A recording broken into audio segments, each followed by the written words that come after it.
Alors, on commence avec la correction du 62. Donc à la question 1, vous avez x plus grand que 2 septièmes et plus petit que 5 huitièmes, donc tous sont positifs.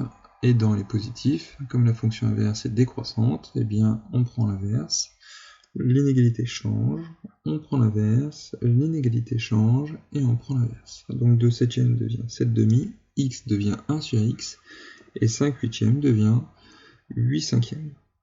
Et donc, on peut conclure que 1 sur x appartient à l'intervalle, faire attention, hein, on prend le plus petit d'abord et le plus grand ensuite, 8 cinquièmes, 7 demi. 8 cinquièmes, on a le droit de le prendre, 7 demi, on n'a pas le droit. On fait pareil avec le deuxième. Donc le deuxième, c'est le petit b, x est compris entre moins 5 tiers et moins 3 demi. Attention, les inégalités sont dans l'autre sens. Donc moins 5 tiers devient par inverse moins 3 cinquièmes. Moins 3 demi devient par inverse moins 2 tiers, et x devient 1 sur x. Comme le x est dans les négatifs, hein, on justifie que la fonction inverse étant strictement décroissante dans moins l'infini 0, et bien on obtient ceci. On va remarquer qu'on avait moins 3 demi plus grand, ici on a moins 2 tiers plus petit. Et à chaque fois c'est inversé. Conclusion, 1 sur x appartient à l'intervalle moins 2 tiers, moins 3 cinquièmes. On n'a pas le droit de le prendre, et on a le droit. D'où les crochets. Donc pour le 3, on a 7 plus petit que x, donc on est dans la partie positive. On change le sens des inégalités par stricte décroissance, donc 7 plus petit que x devient 1 septième plus grand que 1 sur x.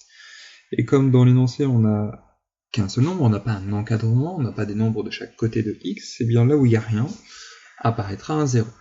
Et donc finalement 1 sur x appartient à l'intervalle 0, 1 septième où on ne prend rien. Évidemment 0 n'aura jamais le droit de le prendre. Pour le 4, le D, là on a un 0 dans l'inégalité, donc il y a un nombre qui va disparaître. Nous sommes sur les positifs, x est compris entre 0 et 7 demi. Donc si on est dans les positifs, comme la fonction inverse est strictement décroissante, eh bien 7 demi devient 2 septièmes, x devient 1 sur x, et la partie où il y avait 0 disparaît. Le supérieur ou égal devient inférieur ou égal.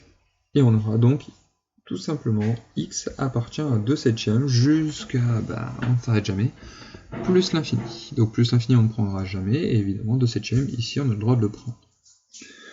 Le 5, c'est-à-dire le e, on a à nouveau un 0, donc il y a un nombre qui va disparaître. Donc là on est dans la partie négative, x est compris entre moins 5 et 0, donc sur R-, la fonction est strictement décroissante, on va donc changer le sens des inégalités, comme toujours avec la fonction inverse. Donc moins 5 devient 1 sur moins 5, autrement dit moins 1 cinquième, qu'on pourrait noter aussi moins 0,2. Plus petit ou égal devient supérieur ou égal, x devient 1 sur x et le 0 disparaît. Et donc, on peut écrire que 1 sur x appartient, alors comme ici ça ne s'arrête pas, donc ça va de moins l'infini jusqu'à moins 1 cinquième en prenant moins 1 cinquième. Et moins l'infini on ne prendra jamais, comme c'était le cas déjà auparavant. Et la dernière, donc là où on a une petite inversion, donc là ici ça a été réécrit, c'est ça que l'on a, moins 1 sixième plus grand que x, donc là on est dans les négatifs, la fonction inverse est toujours décroissante, donc l'inverse de moins 1 sixième c'est moins 6, supérieur ou égal devient inférieur ou égal, x devient 1 sur x, et comme il me manque un nombre, eh bien je rajoute 0, en respectant l'ordre évidemment, de façon logique. Et donc 1 sur x sera compris entre moins 6 et 0. Moins 6, j'ai le droit de le prendre, le 0, je n'ai pas le droit.